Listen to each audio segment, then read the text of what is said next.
नमस्कार. श्री निसर्गदत्त महाराज. दैनंदिन चिंतन भाग 65 आणि 66. भाग 65 आणि 66. योगी म्हणजे असा जो आपणच झाला. योगी म्हणजे असा जो आपणच झाला किंवा जो आपणामध्ये मिसळून गेला. आपणाशी आपला योग ज्याने साधला तो योगी. देह आणि देहाचे नाव मी नाही असे मानून तुम्ही तुमची काही हकीकत, तुम्ही तुमची काही माहिती सांगू शकाल काय? नाम व देह मी नव्हे म्हटल्यावर तुला कसा दिसतोस? असा रोखठोक प्रश्न श्री निसर्गदत्त महाराज आपल्याला विचारतात. असा जो आहे त्याला स्वतः करता काय हवे असणार? आपण आहो असा असणेपणाचा जो आनंद आपल्याला अवांछितपणे मिळाला आहे, अशाला अजून काय हवे? हा आनंद देहातील आहे, पण तो देहरूप नाही. जो आपण असलेल्या ज्ञानाशी तादात्म्य पावला, अशाला तुरीय अवस्थेचा अनुभव आलाच म्हणून समजा. जग आणि अगोदरची शुद्ध जाणीव मुळीच भिन्न नाहीत, पण नेहमीची जाणीव व जग हे वेगवेगळे आहेत. तुम्हाला असलेली जागच जगाच्या रूपाने तुम्ही पंचज्ञानेंद्रियेद्वारा अनुभवत आहात हे लक्षात ठेवा. आपण असल्याचे ज्ञानच जग म्हणून वावरत आहे. आपण केवळ कळते पण आहो, प्रकाशत्व आहो, याचा तुम्ही कधीही ध्यास घेतला नाही. तुम्ही ध्यास घेता तो देहाच्या ओळखीचा आणि वावरता पण देहाच्याच ओळखीने. जे कळणारे आहे त्यात आपण गुरफटत जातो, गुंतत जातो. आत्मस्वरूपाने आत्मरंजन होते, यालाच आत्मरती असे म्हणतात. त्याला इतर कोणत्याही साधनांची काहीही गरज नाही. असणेपणाच्या स्वरूपात जर आपण आहोत तर आपल्याला येणे जाणे नाही हे सिद्धच आहे, पण हे सर्व मरणाच्या आधी कळायला हवे. स्वच्छ आरसा ठेवला तर त्यात सगळ्या वस्तूंची प्रतिबिंबे पण अगदी स्पष्ट दिसतात. तसे अगोदरपणाने असलेल्या शुद्ध जाणीवेत सर्व जग हे बिनधास्तपणे खेळत आहे. म्हणून श्री निसर्गदत्त महाराज म्हणतात, तुझे जाणपण हे काही लहानसहान नाही. अवघे जग म्हणजेच तुझे जाणपण आहे. पण तू ते जग नव्हेस. तू त्याच्या अगोदरचा, तू त्याच्या आधीचा प्रकाशत्व म्हणून असणारा असा जाणता आहेस. प्रकाशित करणारा आहे, कोणाकडून कळल्या जाणारा नाही, म्हणजे कोणाकडून प्रकाशित होणारा नाही. जगातील सर्व धर्म वगैरे वगैरे आपापल्या स्वतःविषयीच्या अज्ञानाचाच खेळ आहेत. तुम्हीच तुमच्या कल्पनेने सुख नावाची दुःखे सतत तयार करत असता. सुख म्हणून ज्याचे नाव आहे ते वस्तुतः दुःखच आहे. अगोदरच्या जाणीवेच्या प्रकाशात अवघे जग प्रकाशित होत आहे हे कळले पाहिजे. मग तुम्हाला जगाचा आणि जगाला तुमचा काहीही उपयोग नाही हे पण ओघाने कळेल. जाणपण व जाणता यात द्वैत कसे?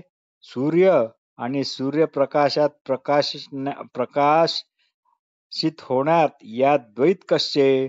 सूर्य आपल्याच प्रकाशात प्रकाशित होणार. जर प्रदक्षिणा घालू लागला तर त्याची प्रदक्षिणा कधीतरी पुरी होईल का? आणि त्याला प्रदक्षिणा तरी आपल्याला म्हणता येईल काय? आंधळ्याला जसा काडीचा आधार, तसा हा देव, तो देव, अमुक देव, तमुक देव अशी मोठमोठी नावे आधार म्हणून केवळ घेतली जातात. जणू एखाद्या लंगड्या माणसाने कुबड्या ह्या आधार म्हणून घ्याव्यात त्याप्रमाणे. तुम्ही जर कायेचा अनुभव नसताना केवळ आधीचे म्हणून असणे पण आहात, तर आताही आपण तसेच्या तसेच आहोत.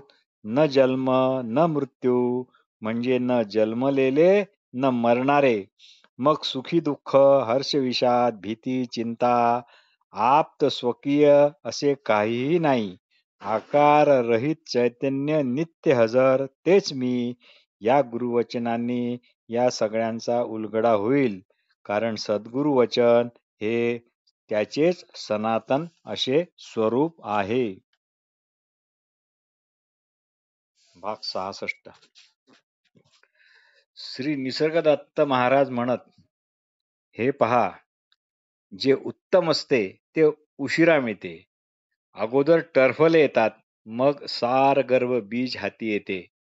म्हणजे हलके लवकर मिळते आणि उत्तमोत्तम भरीव असे जे आहे ते उशिरा मिळते.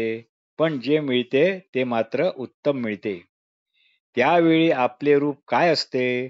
म्हणजे इच्छा, वासना, हेतू, उद्देश असे काही नसते. अन्नमय शरीर आपण स्वतःला समजत नाही. ते त्याच्या त्याच्या ठिकाणी त्याच्या सहज धर्माने वावरते. फक्त इतकेच आपण समजतो.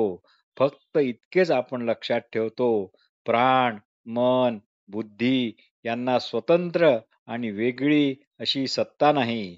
ते प्रकाशित आहेत, प्रकाशित झालेले आहेत, कळणारे आहेत. आपण त्यांना प्रकाशित करणारे आहोत. हे एकदा ठरले, हे एकदा पटले की 3 शरीरे, पंचकोश आणि मन, बुद्धी, चित्त, अहंकार हे अंतःकरण चतुष्टय आपल्यापेक्षा वेगळे नाही.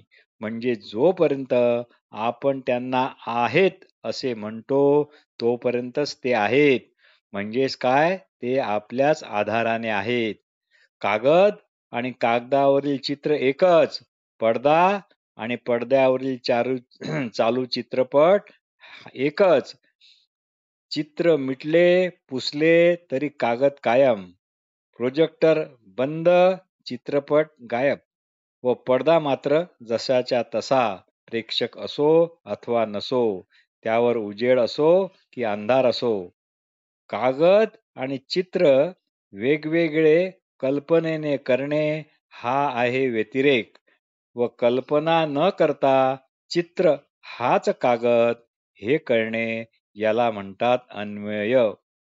कागद हेच चित्र हा पण अन्वय. तापलेले पाणी उष्णता गेली की थंड होते. पण उष्णता ही उष्णता म्हणून अग्नीच्या स्वरूपात इतर ठिकाणी जशीच्या तशीच असते. आपले पाणी थंड झाले म्हणून रडण्याची मुळीच गरज नाही. तुम्ही उष्णतेच्या रूपात इतर तापलेल्या पाण्यात तसेच आहात. प्राण गेल्यावर देहातील अग्नी थंड होतो. तो फक्त थंड होतो. तो आला गेला असे होत नाही.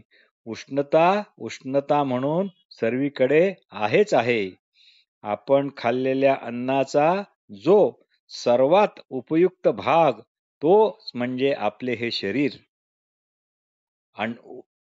अनुपयुक्त भाग आपण रोज बाहेर टाकतच राहतो.